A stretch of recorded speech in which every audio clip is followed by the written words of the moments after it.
तो धर्मांतरण मामले में 3 और गिरफ्तारी हुई है। यूपी एटीएस ने तीनों आरोपियों को गिरफ्तार कर लिया है। उमर गौतम जहांगीर से पूछताछ के बाद कार्रवाई की गई है। रिमांड के दौरान हुई पूछताछ के बाद तीनों की गिरफ्तारी हुई है। तीनों आरोपियों पर गैर कानूनी फंडिंग का भी आरोप है।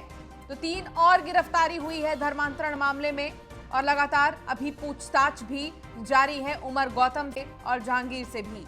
तीनों आरोपियों पर गैर कानूनी फंडिंग का भी आरोप है, जिन्हें अभी गिरफ्तार किया गया है।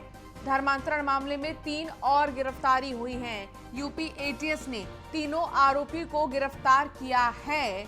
उमर गौतम जहांगीर से पूछताछ के बाद ये कार्रवाई की गई है। आपको बता दें कि रिमांड के दौरान पूछताछ के बाद तीनों की गिरफ्तारी हुई है। तीनों का नाम लिया गया। तीनों आरोपियों पर गैर कानूनी फंडिंग का भी आरोप है। तो यूपी एटीएस ने 3 और लोगों को गिरफ्तार किया है। उमर गौतम और जहांगीर से पूछताछ अभी जारी है और इस पूछताछ में न जाने कितने नाम और सामने आएंगे।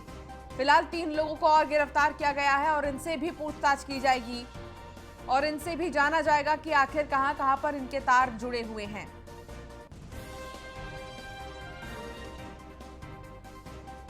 यूपी एटीएस ने तीनों आरोपियों को गिरफ्तार कर लिया है। उमर गौतम जहांगीर से पूछताछ के बाद ये कार्रवाई की गई है। तीनों आरोपियों पर गैर कानूनी फंडिंग का भी आरोप है।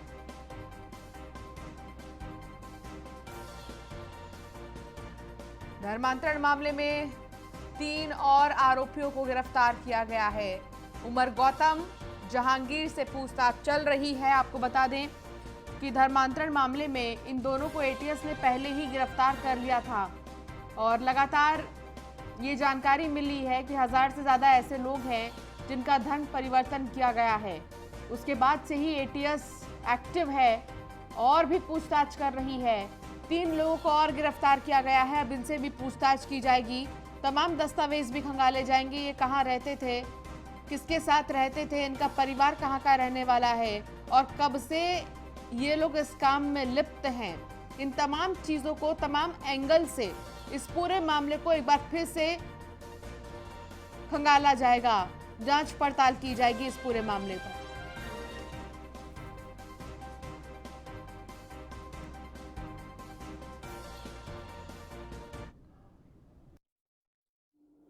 के इस्लामिक दावा सेंटर में हुए धर्मांतरित हुए उत्तर प्रदेश के व्यक्तियों का भी सत्यापन कराया जा रहा है।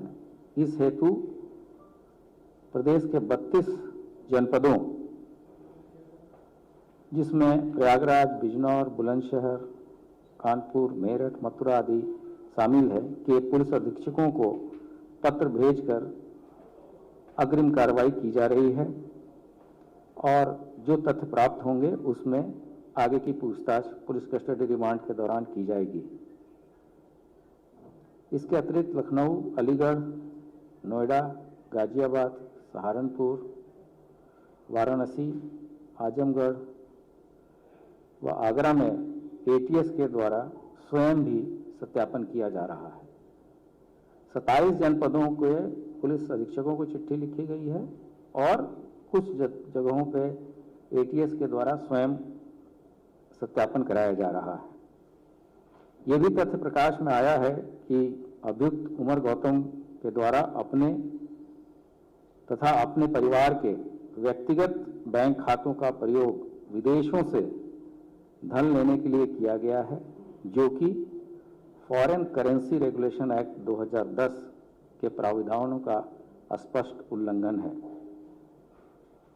अभियुक्त उमर गौतम द्वारा फातिमा चैरिटेबल ट्रस्ट के खातों में आए धन को व्यक्तिगत रूप से उपयोग करने हेतु अपने परिवार के बैंक खातों में स्थानांतरित किया गया है तथा उमर गौतम द्वारा इस ट्रस्ट का न तो आज तक कोई ऑडिट कराया गया है और न ही कोई इनकम टैक्स रिटर्न दाखिल किया गया है। जनवरी 2010 से 14 जून 2021 तक इस्लामिक दावा सेंटर के खाते में कुल 1,82,82,00,000 83,910 रुपये खाते में आए हैं।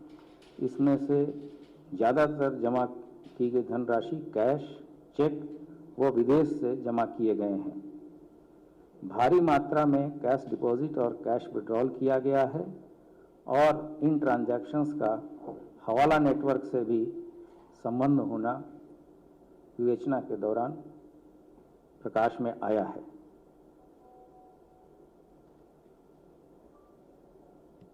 इस खाते में करीब 50 लाख रुपए से अधिक की धनराशि विभिन्न विदेशों से आना पाया जा रहा है, जिसमें से मुख्यतः रियाद, कतर, दुबई और आबू धाबी है। अभियुक्त उमर गौतम की संस्था इस्लामिक दावा सेंटर एक कनाडियन नागरिक बिलाल फिलिप की इस्लामिक ऑनलाइन यूनिवर्सिटी, जो कि दोहा कतर में है, की परीक्षा हेतु ऑफिशियल केंद्र भी है। यह बिलाल फिलिप एक हाईली रेडिकलाइज्ड व्यक्ति है जिसे अंतर्राष्ट्रीय स्तर पर प्रतिबंधित किया गया है।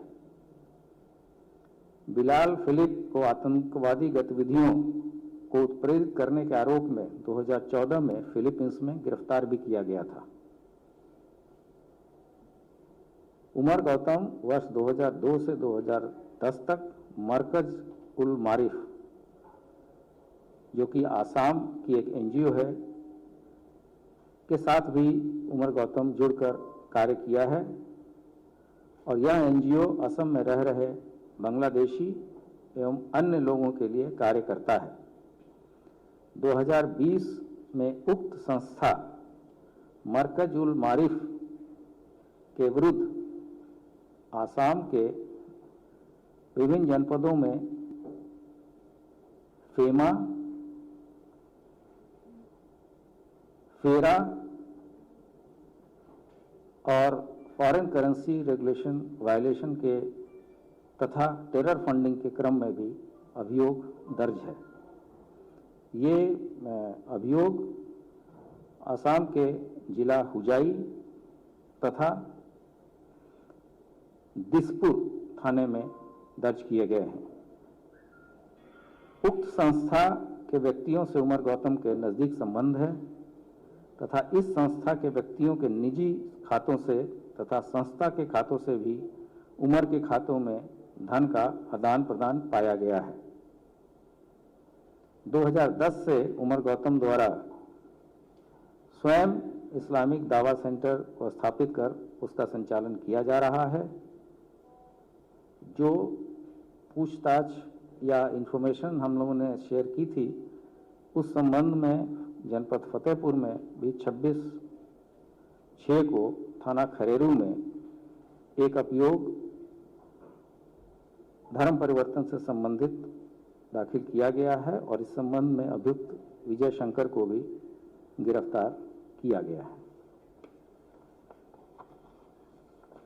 इस संबंध में आज की गिरफ्तारी के संबंध में इतनी ही सूचना आप लोगों को देनी थी। जो आज आरोपी गिरफ्तार हुए हैं, क्या इनके बैंक खातों में कहीं विदेश से कोई रकम आई है या किसी संस्था से? ये लोग उमर गौतम के साथी हैं और जो ये लोग आज गिरफ्तार किए गए हैं, इनको भी हम रिमांड पे लेंगे और फिर आगे की तहकीकात करेंगे। नहीं, ये तो जिस संस्था से जुड़ा है और आसाम में उस संबंध में टेरर फंडिंग के से संबंधित अभियोग ऑलरेडी दर्ज है।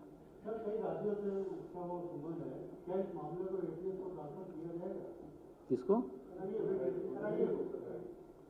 ये अभी तो कुछ ऐसी बात नहीं है। अभी तो इसकी विवेचना पूरी तरीके से एटीएस के द्वारा की जा रही है और भविष्य में क्या होगा इसके बारे में अभी इरफान के बारे में जो आप बता रहे थे कि जो सोशल जस्टिस का आपका मंत्रालय उससे संबंधित है, क्या वहाँ पे गवर्नमेंट के रोल पे है या प्राइवेट पर? हाँ, वो जो हम लोगों ने अभी तक पता किया है, जितनी देर में हम लोग पता कर सकते थे, वहाँ का ये एक परमानेंट एम्प्लॉई है। मतलब ये सरकारी कर्मचारी है? हाँ। तो सोशल जस्टिस मंत्रालय सर आपने बिलाल तिलक का नाम लिया, वो जाकिर नायक का काफी क्लोज बताया जाता है, तो क्या जाकिर नायक से इनके संबंध रहे कहा जा सकता है? ये चीज़ें अभी जो सूचनाएं मिली हैं उसको आगे, अभी विवेचना खत्म नहीं हुई है, इसको हम आगे बढ़ाएंगे। धन्यवाद। जिन लोगों का धर्म परिवर्तन कराया गया, जो बच्चे थे, उनका कहीं इस तरह की बात सामने आई, उनको हथियारों की ट्रेनिंग दी गई हो। दक्षिण के कुछ राज्यों में बताते मैंने इतनी बात बताई, जब वो बात आएगी तो वो बात भी हम आपके साथ शेयर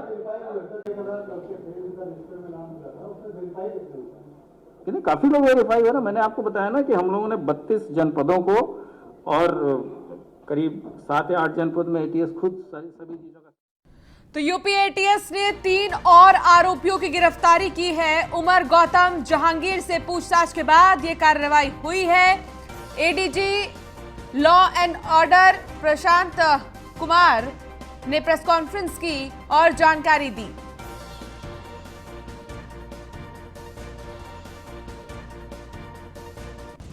एसके वाजपेयी हमारे संवाददाता हमारे साथ जुड़ गए हैं। SK Vajpayee, ADG law and order Prashant Kumar ने वीडियो कॉन्फ्रेंसिंग की माफ कीजिएगा प्रेस कॉन्फ्रेंस की और उन्होंने ये जानकारी दी है कि 3 और आरोपियों को धर्मांतरण मामले में गिरफ्तार किया गया है, जो कि लंबे समय से ये काम चला रहे थे। क्या और जानकारी मिल रही है? बिल्कुल, जिस तरीके से यूपी एटीएस ने पहले ही 2 गिरफ्तारियां की थी, जिसमें उमर गौतम और जहांगीर आलम शामिल हैं, उनसे पूछताछ के बाद कई अन्य चीजें मिली थी जिसके इनपुट पर लगातार यूपी एटीएस काम कर रही थी।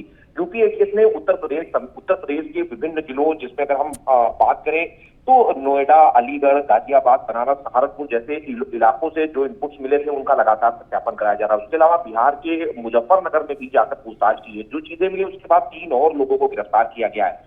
इन पर यह आरोप है कि ये जहांगीर आलम और साथ ही साथ उमर गौतम के साथ मिलकर लगातार ये नेटवर्क चला रहे थे। जहां तक फंडिंग का सवाल है, फंडिंग के सवाल पर भी जो चीजें एटीएस को मिली हैं कि हवाला कारोबार का भी प्रयोग किया गया। हवाला के जरिए 1 करोड़ से ज्यादा की रकम इनके इस्लामिक दावा सेंटर में जमा की गई। उसके अलावा जो अन्य इनपुट्स हैं उन पर भी लगातार यूपी एटीएस काम कर रही है। तो निश्चित है कि आज जब यूपी के जी चलिए, बहुत शुक्रिया एसके वाजपेयी इस तमाम जानकारी के लिए।